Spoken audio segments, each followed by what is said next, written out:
Here's some advice for young men.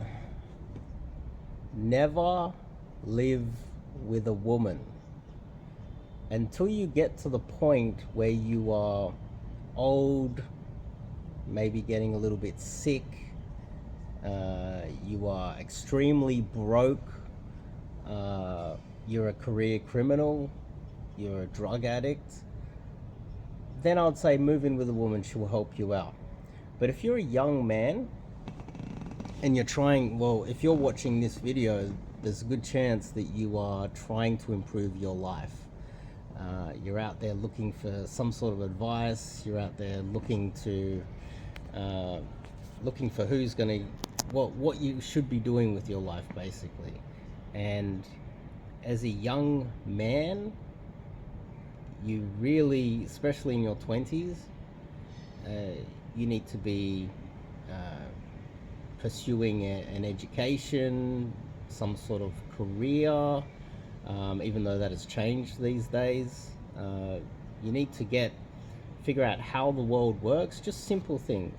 Just simple things that older men know that isn't really that complicated. How to save money getting a lease, a mortgage maybe, I don't know if that's something that you're going to do. Simple things about living your life and saving money, building a career, building a business, getting a network of men around that are like-minded and want to improve their lives as well. If you're a man in your 20s and you were to get involved with a woman where maybe 6 months to 12 months into the relationship she starts talking about moving in with you, you're basically importing a child into your life. The moment she will move in with you, she will immediately feel like there's no competition, which means right now, if you're dating a girl in your 20s, you're young, probably fit, good looking maybe, you're in the prime of your life, and there's a slight fear that you're going to sleep with some other girl, or leave her for another girl. As soon as she moves in with you, she's got you, she owns you. It's and especially with the laws these days in the West, moving in with a girl is basically the same as marrying her. She instantly knows that she's got you legally. She's instantly knows that she's trapped you. You don't have the ability to cheat on her. You lose all your freedom. But on top of that, if she loses her job, you're now liable for her. If she has an emotional, outburst and starts breaking things in your house or apartment, you're now liable for it. This is a big reason why women misbehave, because there's no consequences to their actions. And by moving in with you, in almost an evil way, she's deliberately moving in to make you liable for all of her mental illness, all of her problems, trapping you, preventing you from seeing other women. There's literally no upside to it. If you're a young man in your 20s, you should not be moving in, living with any women at all, and you should be very careful with, even after 6 months, some girls are going to be asking to move in with you. And especially if you are starting to get your life together, you're in the early stages, you just maybe completed your degree, you're 25, your career's just kicking off, for the first year of your life you've started making real money, you can now afford an apartment quite easy, You've got yourself a relatively hot girlfriend, probably the hottest girlfriend you've had in your life. 6 months in, 1 year in, she's suggesting that you guys get a cat or a dog. Next thing you know, she's asking if you guys, she's kind of hinting that you should move in together.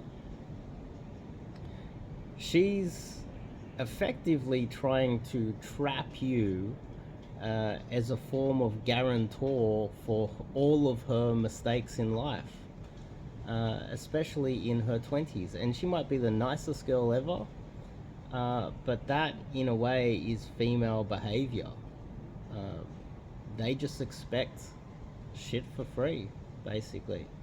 And you're not really a partner at that stage. You're like a parent to her. Not long into it, she might not sleep with you that often. She might not be that passionate in bed. Maybe while you're dating, she might give you a massage here and there. That stops. Or even in your 20s, a lot of those good things that you were used to getting may be taken away from you as soon as she knows that she's trapped you and basically owns you.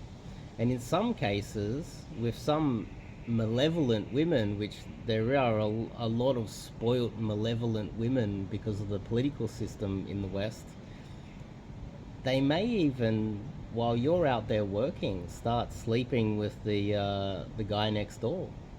They might start banging the new African immigrant, because we're getting a lot of them these days, that is unemployed, sitting on welfare. You're paying your taxes to support him, and while you're out working 6-7 days a week to support her and yourself and your future, she's banging the African immigrant that you're in a way supporting as well next door. So if you think about it, you better be careful in the West, because the moment you move in with a woman, especially in your 20s, she's got you. And the political system is designed to trap you. So that's my thoughts on that today. If you like this video, give me a thumbs up. It helps me with these videos to get some thumbs up, and leave a comment. Let me know what you think of this as well. I'm sure there will be some people who will disagree and say, there are some good girls out there, and I totally agree. There are some angels out there. There are. But make sure that you've got an angel before you do anything risky, or put yourself in a situation where she has total control over your life. She better be an angel, and you better be right. And also, to bring more girls into your life, I recommend you go to my website and pick out the 30-day challenge. It's a digital product. The 30-day challenge. Go to the website. I think it's in the description. It's on this YouTube channel. It's one of the links up there. It's dirt cheap. You just need to use PayPal to purchase it. You've got 30 or 40 videos in there, and it teaches you how to approach women in the most simplistic way for total beginners. So I recommend you try that out. You get a little taste for it, and the more girls that you can date at this time in your life, the higher probability you will gain the experience to differentiate between good and bad women.